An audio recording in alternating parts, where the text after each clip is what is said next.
The moon of Kenshi is an incredibly unforgiving place. It might even seem insurmountable just to survive some hungry bandits, let alone take down some high-value targets like the Bugmaster or the Holy Paladin Phoenix. But once you've armed yourself with a little extra information, you're going to be well on your way to running Kenshi.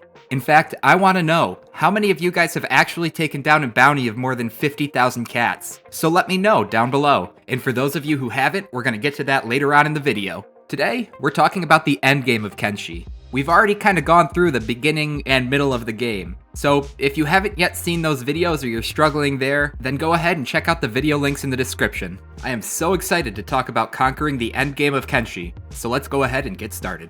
Getting ancient science books, AI cores, and engineering research are some of the first things I get asked about in Kenshi because they're really difficult. It's hard to transition from the mid-game, when your characters are okay and they can take on some hungry bandits, to being able to take on an ancient science outpost. But fighting those really strong ancient science outposts is not the only way to get this research. There's many more really easy ways, so let's talk about a few of those. Inside the grid, which is right here on the map, has an unprotected outpost. This outpost is home to a pretty decent amount of ancient science and engineering research, which are scattered throughout 3 different buildings within the grid. Just be careful wandering around because there are some big things that wander around occasionally. They won't spawn there, but sometimes they can wander through. There is one major problem that you're going to have to overcome, and that's getting there, because it's not easy. The only realistic way to get there is through the spider plains or the swamp, both of which have some pretty difficult enemies, and they're carnivorous too, so you gotta be careful because they'll eat you.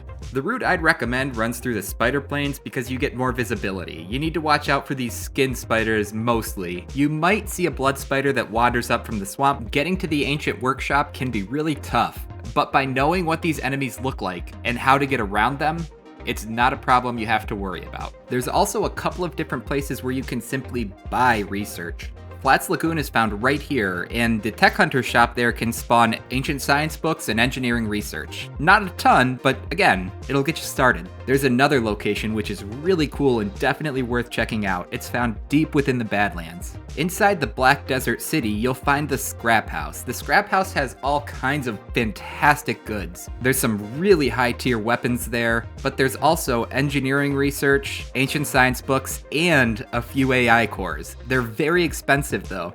The ancient science books are 5,000 cats, the engineering research is 8,000, and the AI cores cost a whopping 25,000 cats.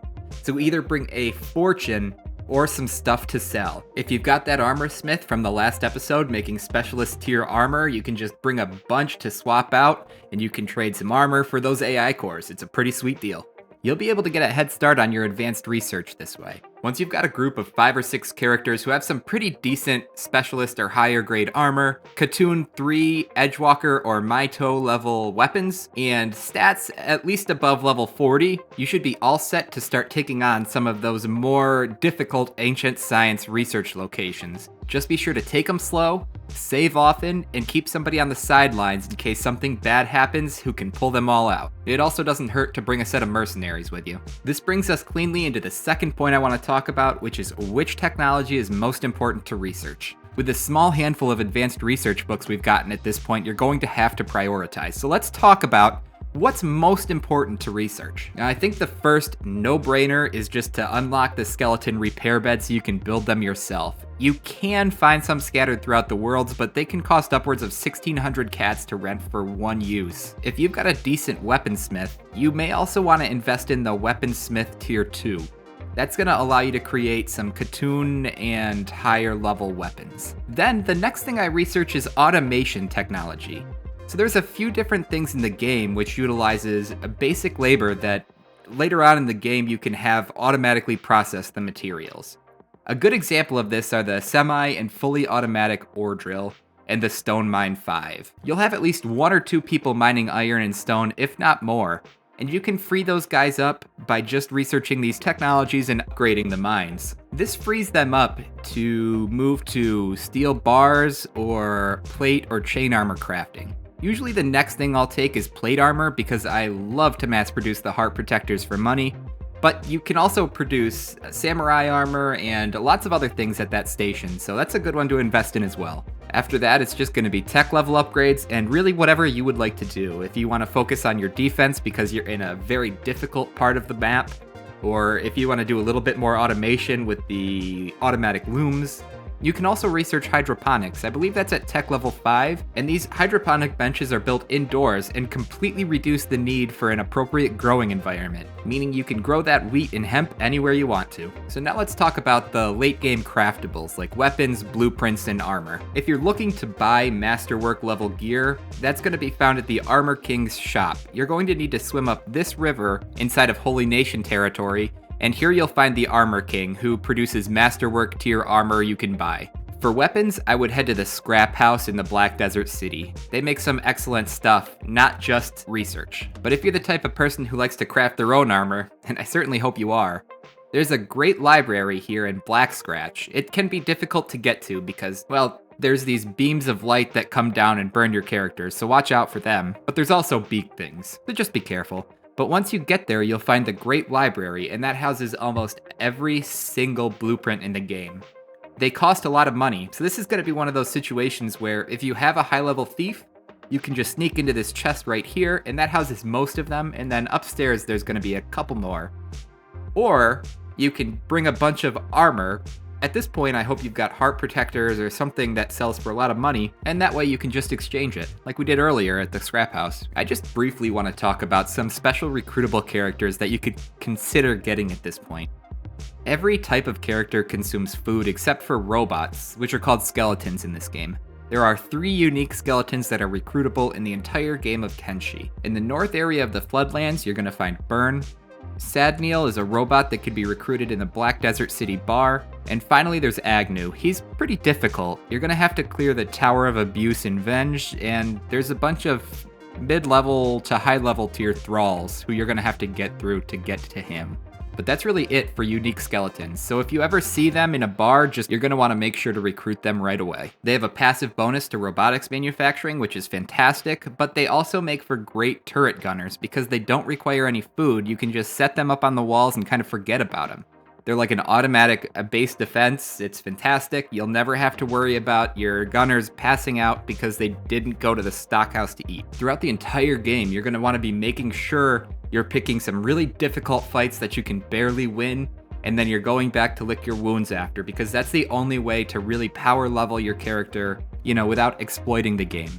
Bounty hunting is a late game activity that encourages exploration and leveling characters, and you can get started earlier than you think. If you happen to be living up in the Great Desert, then you'll find those rebel farmers who always have bounties on their heads. But if you've taken my advice and you've settled around Squin in the Rainbow Valley, there's still some options. Once you can reliably defeat Dust Bandits, you can go looking for bounties on them. Most squads of Dust Bandits will have somebody with a bounty between 500 cats and 3,000 cats.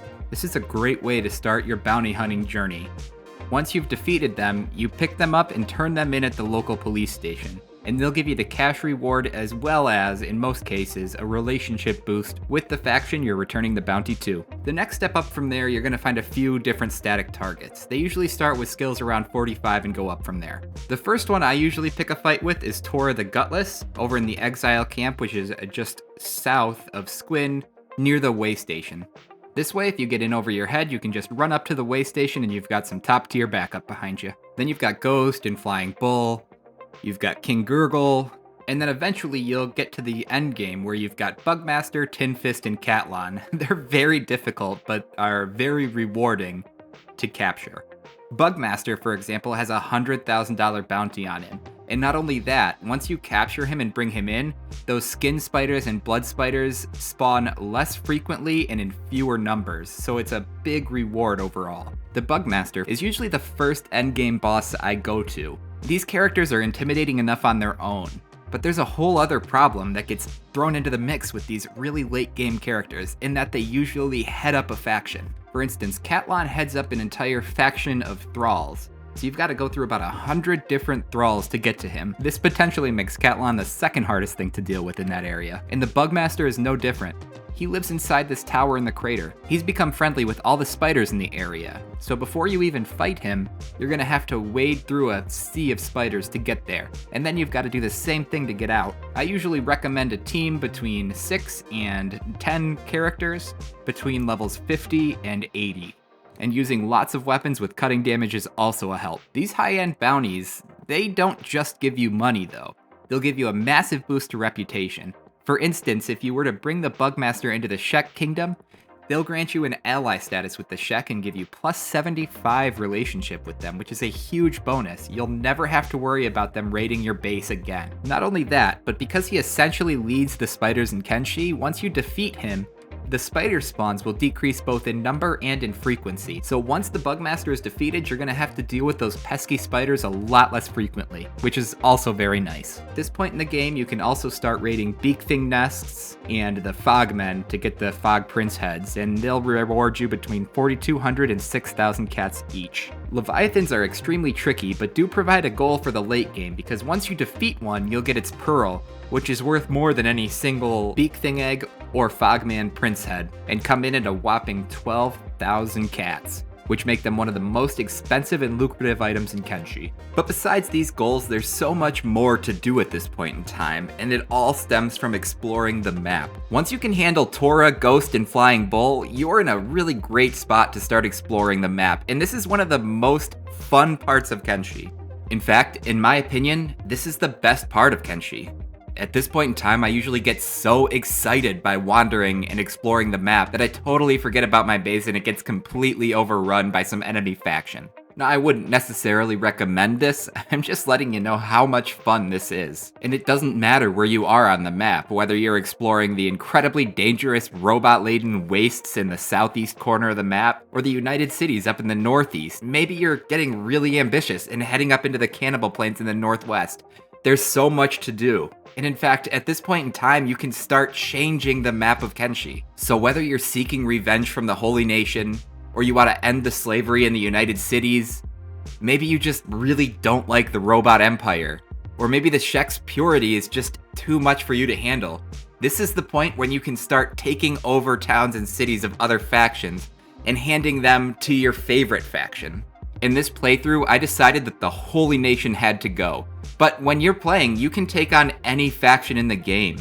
Even those that are hostile normally, you can take out their leaders and the friendly factions can take over their bases. It's really impressive. So let's talk about how you would go about doing that.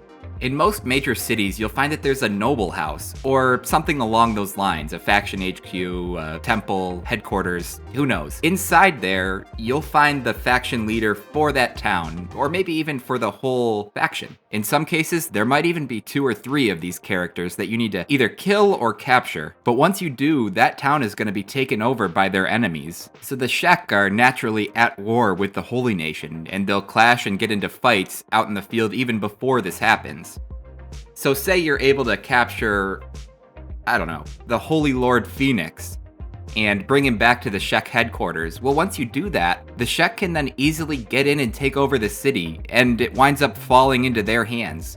So then every time you go into the town, the shops and the guards are all Shek themed, and you'll no longer have to worry about running into the Holy Nation people in that area nearly as much. This is just an example of some of the things you can do, but you can go to war with the United Cities. I mean, you can really truthfully go to war with anybody. If you want to go to war with the Swampers down in the swamp, or who knows, the possibilities are limitless. But this is what allows you to make the moon of Kenshi into your version of paradise. Now, capturing one of these leaders is incredibly difficult, and in all honesty, there's really 2 ways to go about it. You can either brute force your way in through the door and keep fighting until you get there. This takes a team of highly skilled warriors, but is the route that I choose to go. The other option is to take an incredibly stealthy, sneaky character with a high-level assassination skill, pretend that he's the main character from Ocean's 13, sneak into the enemy's fortress, knock out the leader, and then sneak him out unconscious. The second option is probably a lot easier, especially with some of the more cheesier techniques that Kenshi lends itself to. At this point, just have fun, explore the map, research every technology, and see what you can do. If you've made it this far, you've made it a lot farther than most other players in Kenshi. But it takes a while to do this on your first or second, even third run, especially without a lot of the tips and tricks that will allow you to easily level up your characters. I was producing this video and I kinda got sad to know that this was the end of the Kenshi series, so if you'd like to see more content, let me know what you think and what you'd like to see, even if it's not about Kenshi. Your opinion really matters to me. This has been Modish Gamer, and I'll see you in the next one. So thank you so much